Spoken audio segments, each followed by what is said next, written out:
Assalamualaikum warahmatullahi wabarakatuh. Perkenalkan, kami dari kelompok 12 dengan saya Puput Waisahni. Di sini kami akan menjelaskan materi mengenai pengujian hipotesis. Berikut penjelasan materinya. Hipotesis merupakan suatu asumsi atau anggapan yang bisa benar atau salah mengenai sesuatu hal, dan untuk menjelaskan hal itu perlu dilakukan pengujian atau pembuktian lebih lanjut. Asumsi atau anggapan itu seringkali dipakai sebagai dasar dalam memutuskan atau menetapkan sesuatu dalam rangka menyusun perencanaan atau kepentingan lainnya, baik dalam bidang ekonomi, bisnis, pendidikan, dan lain-lain. Bila hipotesis ini dikaitkan dengan parameter populasi, maka hipotesis ini disebut dengan hipotesis statistik. Hipotesis statistik adalah suatu asumsi atau anggapan atau pernyataan yang mungkin benar atau mungkin salah mengenai parameter satu populasi atau lebih. Dua tipe hipotesis. Yang pertama, hipotesis nihil atau nol, dilambangkan dengan H, adalah hipotesis yang menyatakan tidak adanya hubungan antara dua variabel atau lebih, atau tidak adanya perbedaan antara dua kelompok lebih. Yang kedua, hipotesis alternatif, dilambangkan dengan A, adalah hipotesis yang menyatakan adanya hubungan antara dua variabel atau lebih, atau adanya perbedaan antara dua kelompok lebih. Contoh, pengujian hipotesis bahwa suatu jenis obat baru lebih efektif untuk menurunkan berat badan. Maka rumusan hipotesisnya adalah hipotesis NO atau HO, yaitu obat baru sama dengan obat lama. Sedangkan hipotesis alternatif atau H1 yaitu obat baru lebih baik dari obat lama. 4 dasar untuk merumuskan hipotesis. Ada beberapa dasar yang dapat digunakan untuk merumuskan hipotesis. Yang pertama, berdasarkan pengetahuan yang diperoleh dari teori. Hipotesis dirumuskan dengan mengacu pada teori-teori yang telah ada. Pengetahuan yang diperoleh dari teori ini memberikan landasan kuat untuk merumuskan hipotesis yang relevan dan masuk akal. Yang kedua, berdasarkan hasil penelitian. Hipotesis dapat didasarkan pada hasil penelitian sebelumnya.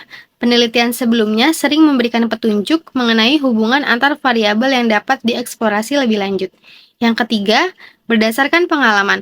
Pengalaman praktis dan observasi langsung di lapangan juga dapat menjadi dasar dalam merumuskan hipotesis. Pengalaman ini memberikan wawasan nyata tentang fenomena yang diamati. Yang keempat, berdasarkan ketajaman berpikir.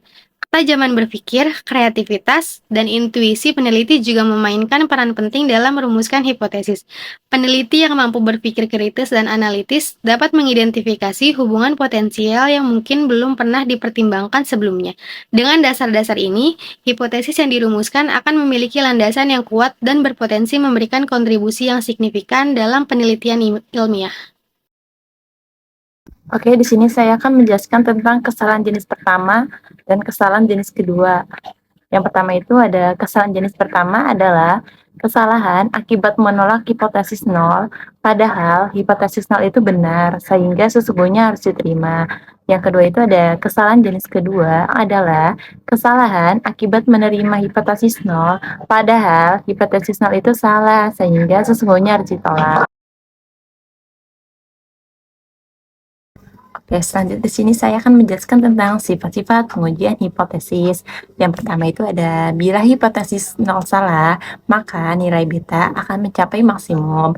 Bila mana nilai parameter yang sesungguhnya dekat dengan nilai yang dihipotesiskan, maka besar jarak antara nilai sesungguhnya dengan nilai yang dihipotesiskan makin kecil nilai betanya.